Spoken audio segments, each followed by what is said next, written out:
Bonjour à toutes et à tous, je suis Benjamin Glussot, responsable de la multigestion chez Ports en Part Gestion. Je suis ravi de vous retrouver pour revenir sur l'évolution des marchés sur le dernier trimestre et surtout sur les choix et orientations que nous avons privilégiés dans le cadre de notre gestion. Je vous propose donc de revenir sur le comportement des différents profils au cours de ce premier semestre 2024, puis de nous arrêter un instant sur les moteurs de cette performance. Enfin, nous prendrons quelques minutes pour aborder les perspectives et les enjeux de la deuxième partie d'année. Dans la continuité de la seconde partie d'année 2023, les performances des différents profils de gestion sont encourageantes. Une progression de 9,5% sur le profil dynamique, dont l'exposition action est de 87%, plus 5,6% pour le profil équilibré avec 47% de fonds actions dans le portefeuille, et enfin une hausse de 2,9% sur le profil prudent, exposé à hauteur de 20%. Les marchés financiers mondiaux ont privilégié l'optimisme au vu de cette très bonne première partie d'année. Cependant, il me semble intéressant de nous arrêter plus en détail dans la construction de ces performances. Tout d'abord, nous pouvons constater que la majorité de cette hausse a été réalisée au cours du premier trimestre. Le second a pour sa part été marqué par le retour de l'incertitude et de la volatilité qui l'accompagne généralement. Autre élément important à noter, les fonds d'action ont été les principaux contributeurs à la performance. En effet, les marchés ont été pénalisés par les doutes qui ont pu émerger quant au scénario désinflationniste et par conséquent sur l'assouplissement des politiques monétaires. Ainsi que nous le relevions lors du dernier podcast début avril, des effets de base moins favorables, les tensions géopolitiques et la robustesse de l'économie américaine ont favorisé un léger rebond des statistiques d'inflation, amenant un discours très prudent de la part des banques centrales. Comme nous l'envisagions alors, ce rebond ne fut que ponctuel et les statistiques publiées depuis le début du mois de mai ont confirmé la normalisation de l'inflation. En Europe, l'inflation était de 2,6% en mai et du côté américain, le CPI du mois de juin ressortait à 3%, soit son plus faible niveau depuis plus de 3 ans. Par ailleurs, nous notons un fléchissement des indicateurs américains ISM et PMI, ce qui semblerait indiquer que la politique monétaire restrictive commence à porter ses fruits. Ces éléments offrent plus de marge de manœuvre aux banques centrales. Dans ce contexte, la BCE a été la première à agir en abaissant son taux directeur de 25 points de base dès le mois de juin. Bien que les prochaines décisions se feront à la lumière de l'évolution des données économiques, il nous semble cohérent d'anticiper de nouvelles baisses de taux d'ici la fin de l'année. De son côté, Jérôme Powell a choisi de maintenir les taux actuels, mais a reconnu que le taux neutre était désormais restrictif. Une première baisse de taux semble acquise pour le mois de septembre, avant un éventuel second mouvement en fin d'année. Cet environnement a donc été assez peu favorable au marché obligataire qui a subi cette incertitude, puisque le FTSE Eurozone Government Bonds a baissé de 1,3% au cours du second trimestre.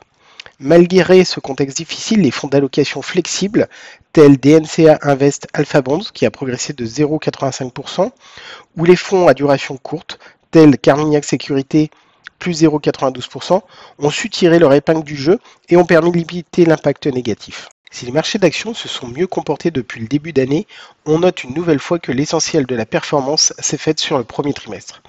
Le second se caractérise par une forte disparité d'une région à l'autre. Les indices américains ont joué le rôle de leader puisque le S&P progresse de 3,9% sur la période.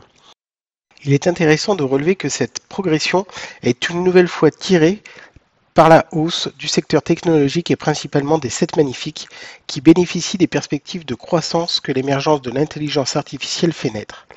Ainsi, le fonds Franklin Templeton Opportunities profite pleinement de cette thématique avec une exposition de plus de 8% à Nvidia et enregistre une hausse de 5,49%.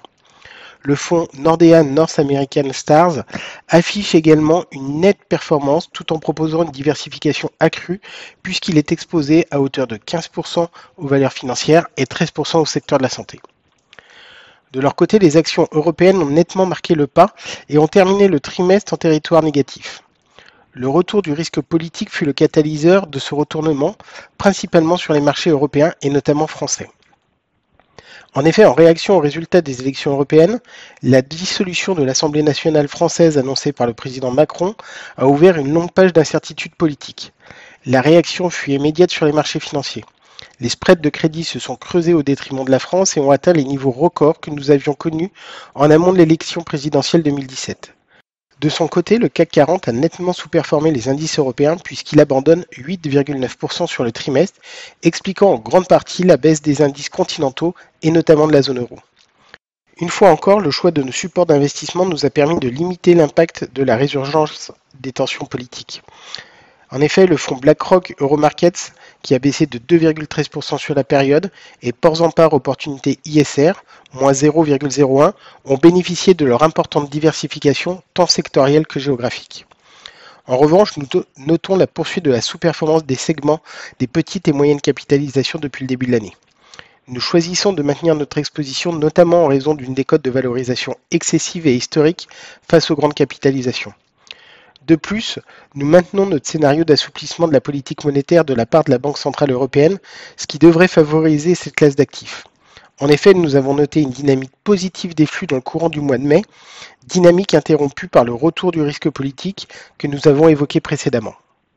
Intéressons-nous aux arbitrages et aux perspectives pour la seconde partie d'année. Au cours du trimestre écoulé, nous n'avons pas réalisé d'arbitrage complémentaire à ceux que nous avions réalisés fin mars. Nous avions légèrement augmenté la duration de nos portefeuilles en réduisant notre exposition au fonds Carmignac Sécurité afin d'initier le fonds Amundi Global Corporate Bond. En plus d'augmenter la duration de notre poche obligataire, cela nous a permis d'augmenter notre exposition au dollar. En effet, dans le cycle de resserrement monétaire, la BCE agira avec un temps d'avance. Par ailleurs, les fondamentaux de l'économie américaine nous semblent plus robustes et l'ensemble de ces éléments militent pour une appréciation du dollar.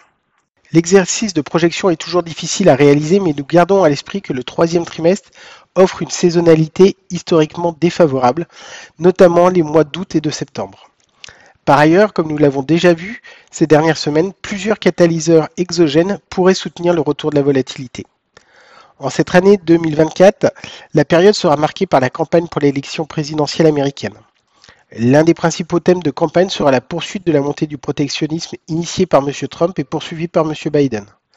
La principale cible sera la Chine et à l'heure où nous écrivons ces lignes, les rumeurs de mise en œuvre d'une politique commerciale encore plus restrictive sur les exportations de semi-conducteurs en Chine pèsent fortement sur le secteur et donnent une idée de la tonalité des prochains discours de campagne. Par ailleurs, la saison des publications qui débute mi-juillet sera particulièrement importante afin de valider la vision et le positionnement particulièrement positif des intervenants de marché. Nous serons également vigilants quant à ces possibles évolutions car notre exposition à actions américaines est clairement surpondérée sur les valeurs technologiques et les grandes capitalisations. De plus, l'assouplissement de la politique monétaire pourrait favoriser une rotation vers les secteurs présentant des niveaux de valorisation moins exigeants et ou vers le segment des petites et moyennes capitalisations. Je vous remercie de votre attention et vous donne rendez-vous à la fin du troisième trimestre. L'équipe commerciale et de gestion se tienne à votre disposition pour vous apporter les compléments d'information que vous jugerez nécessaires. À bientôt. Ce podcast réalisé par Ports en Part Gestion est à destination d'une clientèle professionnelle. Il a été enregistré uniquement à titre d'information et ne constitue donc pas une incitation à investir ni un document contractuel. Les opinions émises dans ce podcast reflètent un jugement au jour de son enregistrement et sont donc susceptibles d'être modifiées à tout moment sans préavis. Les données chiffrées utilisées par Ports en Part Gestion proviennent de sources qu'elle estime fiables. Toutefois, Ports en Part Gestion ne saurait être tenu responsable de toute décision prise ou non sur la base d'une information contenue dans ce document, ni de l'utilisation qui pourrait en être faite par un tiers. Pour plus d'informations, contactez-vous sur www.portsenpartgestion.fr.